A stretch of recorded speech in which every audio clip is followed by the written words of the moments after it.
lot of American gamers are going to think that Odin Sphere is a brand new game, but if it weren't for Sony's no 2D policy, Sega's no common sense policy, and Nintendo's no nothing policy during the late 1990s, they'd recognize it for what it truly is: the sequel to a Japanese action RPG called Princess Crown.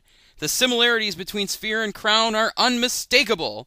They've got the same fairy tale setting, the same colorful graphics, the same inventory system, the same Tinker toy maps, the same items, the same load screens, even the same friggin' cat in the opening scene. Smells like someone's had Fisherman's Feast! For all they share in common, Odin Sphere does a lot of things right that Princess Crown just couldn't. Both the graphics and sound get the improvements that you'd expect from 10 years of technological progress. This is a dragon in Princess Crown, but this is a dragon in Odin Sphere! More importantly, the fighting that was broken beyond repair in the first game has been given new life here. It's faster, more responsive, and feels more natural, and the steady supply of enemies staves off the boredom that was a constant companion in Princess Crown. Or is that a fairy? Whatever. So, just how do the battles in Odin Sphere work, anyway? Well, each stage is a loop with one or more exits. When you first enter a stage, those exits are blocked and monsters are scattered throughout the playfield. It's your job to track them down using the Defender-style radar at the top of the screen, then put the herd on the wasps, abominable snowmen, and purple bears with wings of your sphere. Chopping up enemies releases balls of energy which can be sucked up to fill your magic meter. Once it's topped up, you can cast spells like this Cyclone, or the much more powerful Phozon Burst.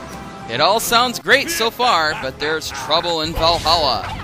You've got only one attack button, which limits your strategic options on the battlefield and ramps up the repetition. Worst yet is that your Valkyrie insists on using only the showiest, slowiest strikes, leaving her wide open to counterattack. This is a nuisance when clearing the screen of cannon fodder like these guys, but unbelievably frustrating when you're locked in combat with a boss. Speaking of which, these guys fight dirty, springing inescapable death traps on you at every opportunity. Well, that's one way to get a girl drunk. Luckily, you'll be justly rewarded for all the punishment you've endured on the battlefield.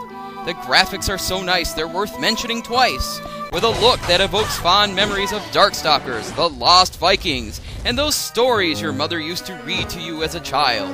There's also alchemy and cooking, which bring all the depth to the gameplay that the combat system lacks, and a soundtrack that stands above the crowd, making up for a sing-song line delivery that's likely to drive you bonkers. I am pathetic. I've never been loved since the day I was born.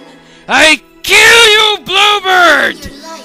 Anyway, Odin Sphere isn't perfect, but it's likely to be the only game of its kind you'll see on the PlayStation 2, especially now that the new consoles have arrived. I'm giving it a solid 7.